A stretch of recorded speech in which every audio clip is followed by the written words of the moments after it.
बिस्मिल्लाहिर्रहमानिर्रहीम। अस्सलाम वालेकुम। कैसे हैं आप सब? उम्मीद करती हूँ सब बिल्कुल ठीक ठाक होंगे। अपने पुराने सब्सक्राइबर्स को बहुत बहुत वेलकम। अगर आपने आज पहली दफ़ा मुझे ट्यून किया है तो काइंडली सब्सक्राइब कर लें और हमारी छोटी छोटी सी वीडियोस ज़रूर देखा करें। तो चारों तरफ बारिशें हो रही थी, पेशावर, सवाबी, मर्दान और गिरदोनवा में बारिशें ही बारिशें थी।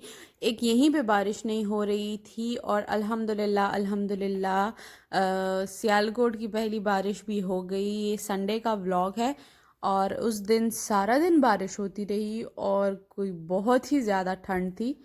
तो ऑफिशियली जो है सर्दियां शुरू हो गई हैं।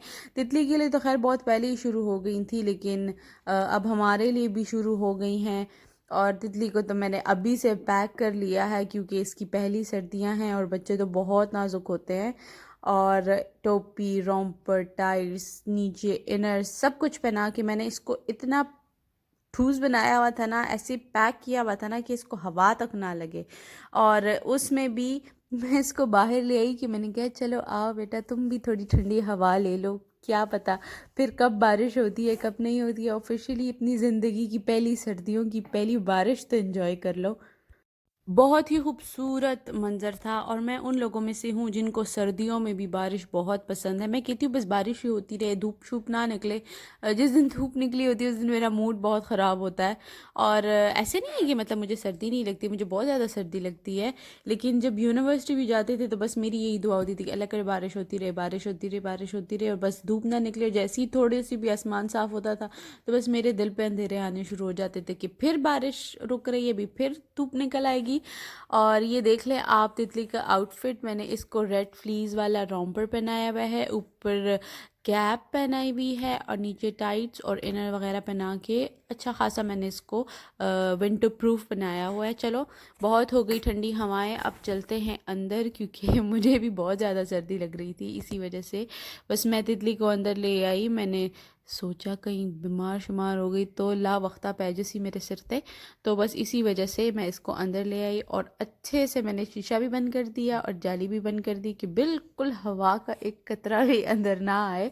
और दूसरा ये कि उस दिन बहुत ज़्यादा मसला ये था कि लाइट थी ही नहीं, आ रही थी जा रही थी, आ रही थी जा रही थी।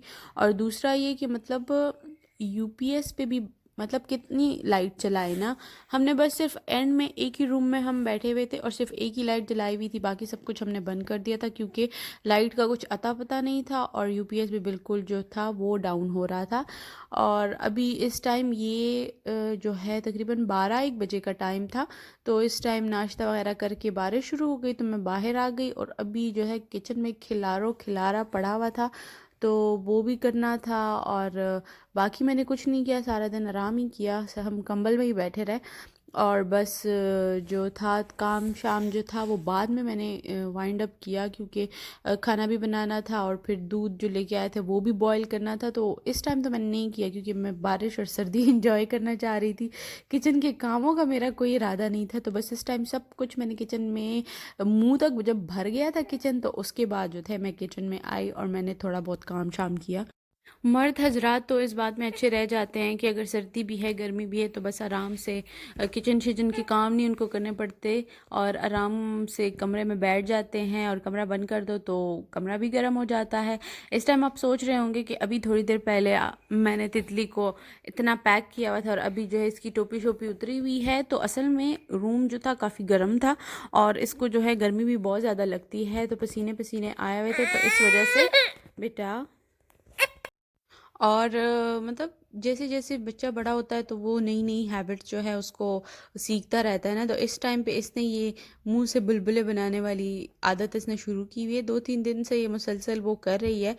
तो मेरी अम्मी कहती हैं जब बच्चे ऐसे मुंह में बुलबुले बनाते हैं ना तो वो अल्लाह ताला से बारिश मांगते हैं ना। तो मैं उसको कहती बेटा बस करो, और कितनी बारिश मांग रही हो, बारिश हो गई है, बहुत ज़्यादा बारिश हो गई है। और दूसरा ये कि रडार बच्चों का इस टाइम जो है बहुत तेज़ हो जाता है। तो मतलब दूर से भी ये मुझे जो है वो देख रही थी कि मम्मा मुझे मतलब मेरी वीडियो बना रही हैं, तो वो देख के स्माइल कर रही थी। तो धूप निकल आई है, ये अगला दिन है और हेल्पर आपको पता है मेरा बीमार है, तो उसकी बजाय जो है सब्ज़ी वग़ैरह जो है वो और लोग ले आते हैं। तो बस वो यही ला के बाहर चारपाई पे रख देते हैं, तो फिर मैं अंदर किचन में ले जाती हूँ। तो बस अभी वही मैंने उठाई हैं चीज़ें, और इस टाइम मैंने तितली को सुला दिया है शायद, और मैं आई हूँ किचन में। और अभी भी किचन का बुरा हाल है क्योंकि तितली मुझे कुछ भी नहीं करने देती सारा दिन। और देख लें आप हाल क्या है किचन का। तो अभी ये सब जो है अभी कम संभालना है, समेटना है। सब कुछ मैंने कर दिया है, बर्तन धो लिए अपनी तरफ से, किचन को साफ़ कर लिया है मैंने सब्ज़ी और फ्रूट जो है मैंने धो के रख दिया है। जब से मेरे हेल्थ पे बीमार हुए मेरे हाथों का ना बेड़ा गर्क हो गया है। और क्या कह सकते हैं, अल्लाह ताला उसको जल्दी शिफा दे के वो वापस आए और थोड़ा सा मुझे सुकून हो जाए इस टाइम। हाँ बिल्कुल, मैंने तितली को सुलाया हुआ था, और आप देख लें मैं जैसी सिर्फ देखने आई थी कि सो रही है या नहीं, और उसी टाइम जो है मोहतरमा जो है वो जाग गई। अम्मा को एक सेकंड भी सुकून का बैठने नहीं दिया। खैर, सुकून तो छोड़ देना। और अभी सुकून ही की बात हो रही थी कि हस्बैंड साहब के जो है वो फ्रेंड्स आ रहे थे, तो उनके लिए दावत का इंतज़ाम करना था। बेटा मुझे करने दो ना वॉइस ओवर। आप सब भी सोचते होंगे ना कि जब ये सोई होती है तो मैं सुकून से वॉइस ओवर क्यों नहीं करती। ये कुदरती बात है, मैं जब भी वॉइस ओवर के लिए बैठती हूँ ना तो तितली साहिबा को कोई ना कोई मसला शुरू हो जाता है।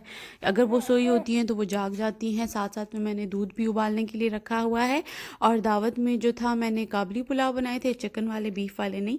और साथ में जो था मैंने वाइट सॉस पास्ता बनाया था और कोयले वाला कीमा बनाया था। तो मैं प्रॉपर रेसिपी तो नहीं शूट कर सकी।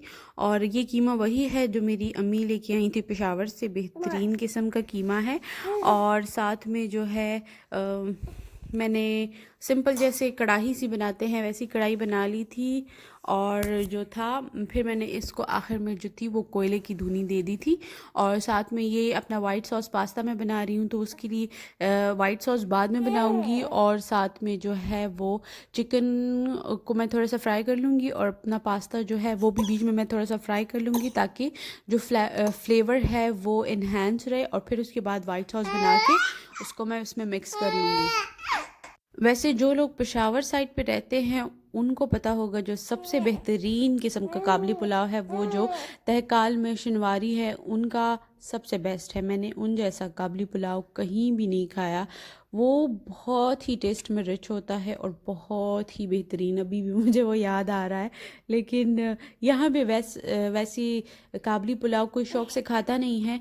यहाँ पे सियालकोट में मैंने जो चीज़ नोटिस की है वो ये कि यहाँ पे देसी फूड ज़्यादा नहीं पसंद किया जाता। यहाँ पे जंक बहुत ज़्यादा पसंद किया जाता है, जैसे बर्गर्स हो गई, पिज़्ज़ास, फ्राइड और नगेट्स वगैरह। ये चीज़ें जो है बहुत ज़्यादा लोग पसंद करते हैं, जबकि पेशावर और केपी की साइड पे जो है वहाँ पे देसी फूड बहुत पसंद किया जाता है। जैसे कढ़ाई हो गई, चावल हो गए, काबली पुलाव, मेवा चना वाला चावल हो गए, और साथ में जो है चपली कबाब। यहाँ पे मैंने चपली कबाब की कोई ऐसा स्पॉट देखा ही नहीं है। वहाँ पे तो गली गली में कढ़ाई लगी होती है और जो है वो कबाब बन रहे होते हैं। यहाँ पे वैसा कुछ सिस्टम नहीं है। इंसान को जब एप्रिसिएशन मिलती है ना तो वो उसका मोराल बहुत ज़्यादा ऊपर चला जाता है, लेकिन जब आपको अप्रिसिएट कोई नहीं करता ना तो इंसान बहुत ज़्यादा डिमोटिवेट हो जाता है। और मैं तो उन लोगों में से हूँ जो बहुत जल्दी डिसहार्ट हो जाते हैं ना। खैर, इंसान किसी को क्या सिला देगा, अल्लाह ताला सिला देने वाले हैं। इंसान को बस मेहनत करनी चाहिए, सिला उसका ज़रूर मिल जाता है।